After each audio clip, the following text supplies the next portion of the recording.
Assalamualaikum warahmatullahi wabarakatuh.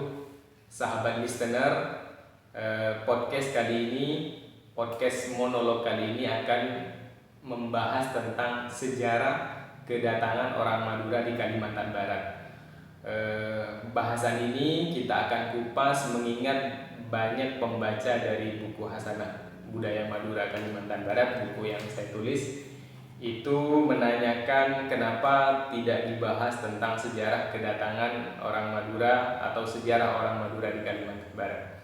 Nah, di buku ini tidak ada, tetapi ada di buku kedua saya yang berjudul tentang tradisi Rokat Kampung. Nah, untuk menjawab beberapa pertanyaan itu, saya menggunakan referensi dari buku yang ditulis Dr. Yusriyadi tentang memahami kesukubangsaan di Kalimantan Barat, dan ada buku kedua saya tentang tradisi Rokat Kampung. Dalam acara bedah buku beberapa bulan lalu, pertanyaan tentang sejarah kedatangan orang Madura ke Kalbar juga banyak diajukan oleh peserta waktu itu. Bahkan ada salah satu peserta yang menanyakan apakah layak orang Madura di Kalimantan Barat disebut dengan pribumi Kalimantan Barat, mengingat sebagian tradisi orang Madura di Kalimantan Barat itu memiliki akar tradisi kebudayaan tersendiri. Nah, untuk pertanyaan ini saya tidak menjawab karena ini bukan kapasitas saya untuk menjawabnya. Waktu itu saya hanya menjawab soal beredarnya foto di media sosial tentang kapal-kapal dari Pulau Madura yang bersandar di Singkawang yang pada tahun 1934 yang dirilis oleh Perpustakaan Nasional. Nah, banyak penulis yang menyebutkan bahwa pada tahun 1902 sampai 1934 ini sebagai migrasi swakarsa orang Madura ke Kalimantan Barat.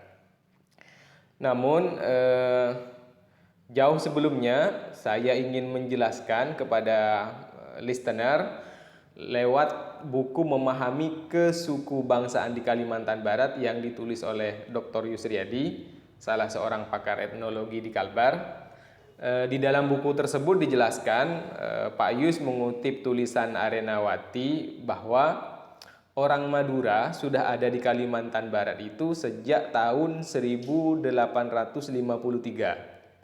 Jadi fakta ini diperkuat karena pada saat Sultan Matan berkunjung ke Pontianak pada tahun 1859,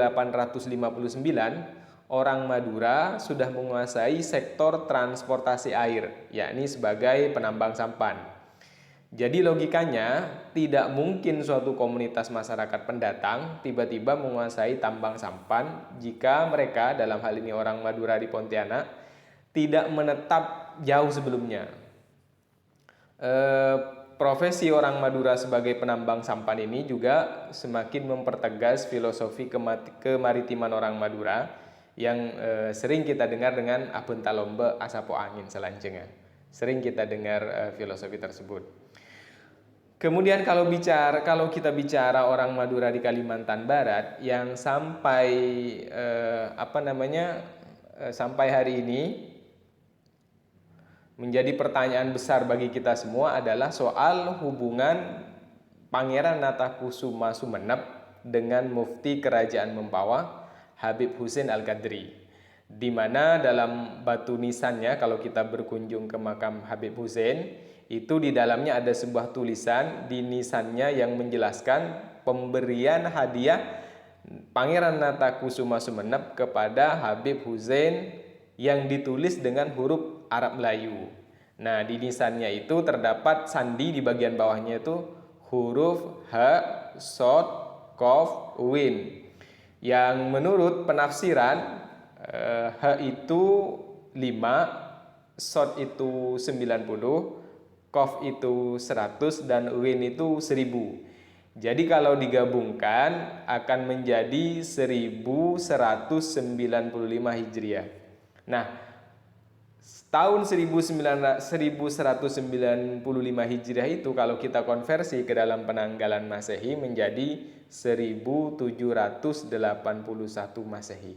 Ini sebuah pertanyaan besar bagi kita semua untuk menjawabnya tentang ada apa hubungan antara Mufti Mempawah dengan Pangeran Natakusuma Sumenep pada waktu itu. Nah, ini semoga menjadi bahan diskusi dan PR kita semua untuk menjawabnya perihal tentang kedatangan orang Madura di Kalimantan Barat. Mudah-mudahan semakin memperkaya hasanah sejarah Kalimantan Barat. Demikian, Assalamualaikum warahmatullahi wabarakatuh.